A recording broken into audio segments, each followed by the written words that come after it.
Javier, buenas, ¿qué tal? Hola, buenas tardes. He visto la casa que tienes.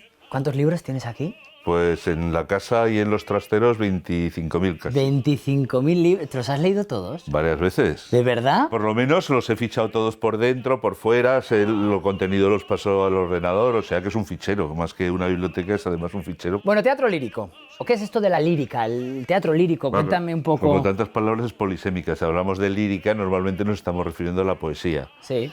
La poesía tiene mucho que ver con la música, siempre en su origen. Pero cuando hablamos de teatro lírico, estamos definiendo al teatro en el que se canta. Es decir, Vale. hay piezas, todas como en la ópera se cantan, como en la zarzuela, en el sainete y en otros géneros. Que Se abarca canta un montón una de parte. estilos musicales, ¿no? Todos los estilos musicales aparecen en el teatro prácticamente, desde la tonadilla hasta el rock en las comedias musicales. Y he visto que tienes aquí un montón de instrumentos antiguos. Este es el primer aparato reproductor del sonido, de hecho este es un Edison, el otro es un Pathé, ¿Cómo se llama? fonógrafo. Fonógrafo. Esto es Lo un fonógrafo. inventa Edison en 1877, aunque su idea no es el reproducir la música, su idea es otra, ¿no? Llevarlo como espectáculo.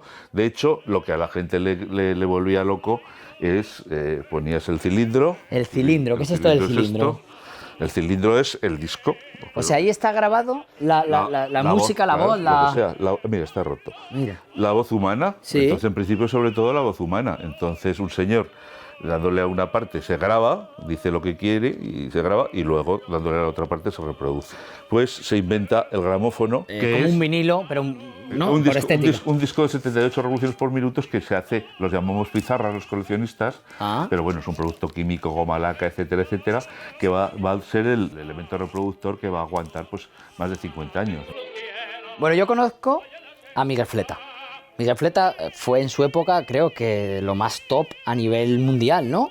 Estuvo en la década de los 20, pues prácticamente fue el tenor más famoso del mundo. Lo que pasa es que su carrera fue corta, digamos su carrera en cuanto a la extensitud, porque perdió muy pronto la brillantez en la voz. Fue perdiéndola poco a poco. Es que los divos de ópera, la admiración que suscitan ha sido superior. Ahora ya quizá los han superado los del fútbol, pero en aquel tiempo, digamos, estaban los admiradores del pueblo bajo, que eran los toreros, a los que admiraba el pueblo bajo, y luego los divos de ópera. Eran los de la ópera, Sí. mira, del divismo, ¿no? Viene un poco de... ¿Y por qué se quedó sin voz? Abusaba de la voz, entonces quienes entienden dicen que la cantó muchísimo, ahora los tenores se cuidan mucho más, entonces cantaba lo mismo a Wagner que a Puccini, que a Verdi, o sea, cualquier tipo de ópera, y sobre todo además siempre complacía los gustos del público, no solo dentro del teatro, al final de la actuación con los bichos y tal, sino que desde el hotel pues le pedía, la gente iba ahí en peregrinación, le pedían que saliera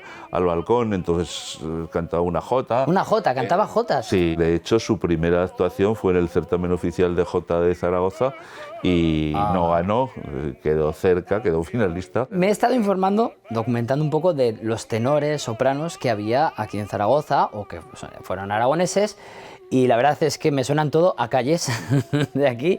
Y había un par de mujeres, sobre todo Elvira de Hidalgo. Sí. Esta mujer, ¿quién fue? Porque fue bastante importante. Sí, ahora ha adquirido un renovado relieve porque este año se repatriaron sus restos que están en Milán a su patria natal, que es Valderrobres, y bueno, y sobre todo porque fue la maestra, no solo la maestra, sino prácticamente la madre de María Callas, porque fue su confidente, su consejera, quien le enseñó a cantar y quien luego le ayudó en los difíciles tragos de su vida.